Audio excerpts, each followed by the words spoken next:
light is heavy, I think of how can I praise the earth more? Like so many of the yoga practices, there's this element of touching earth and praising her, and it's very devotional. So, you know, if heavy sounds like, well, I'm already kind of heavy. I'm feeling a little foggy. Like, think of that more like that ultimate action of praising the earth. And then cold is hot. And so, like sun salutations, we often think of. And what are we doing in sun salutation? Again, it's a devotional practice to the sun god, right? Oh, sun god, make me like you. Indiscriminate rays of light. And so really thinking about that devotional element, and if the sun weren't here in our life, we wouldn't be here. And then rough, smooth. So what I think of when I think of smooth is again this quality of love. You know, love makes you feel like all your jagged edges kind of soften, and the rough quality is given over by that love to softness. And then mobile to stable. So stable in Sanskrit is stiram. And Patanjali, Master Patanjali says, asanas are sukham and they're stiram. They're sukham, they're joyful, they're happy, they're pleasing, and they're steady. And that's the goal of every single asana we put ourselves into.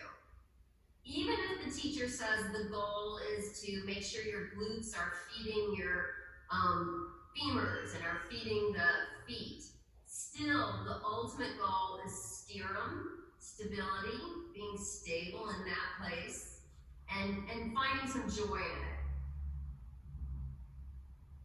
So don't look for the perfect pose, right? Don't be insistent on a mental construct of this idea of a three-dimensional perfect pose. And then clear to cloudy. This one is a little confusing because we always think, hey, I want to be clear. You know, you give me clear or cloudy, I think almost everybody, wouldn't everybody pick clear?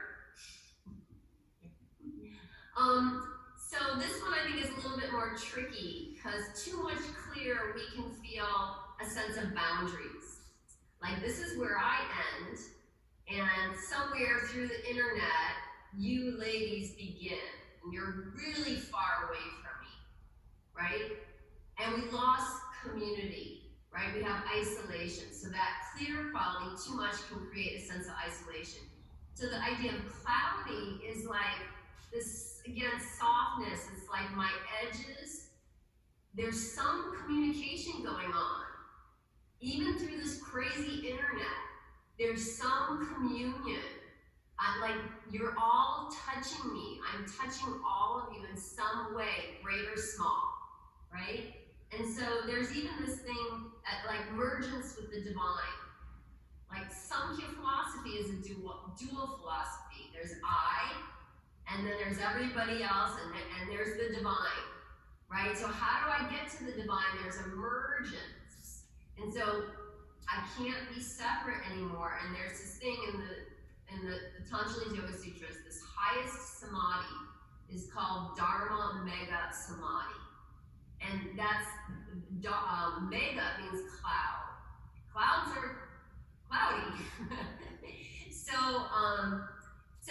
it's hard for me to wrap my mind around, but once I kind of thought about it, I understood that really it's, again, challenging that feeling of separation. That A, I don't count, or B, I should just do whatever I want and, fuck the climate and keep, running my water and, getting the grocery bags from the grocery store that are plastic and whatever, right? There's emergence. We realize we are the climate change. And if it's gonna change for the better, it's gonna be because of us.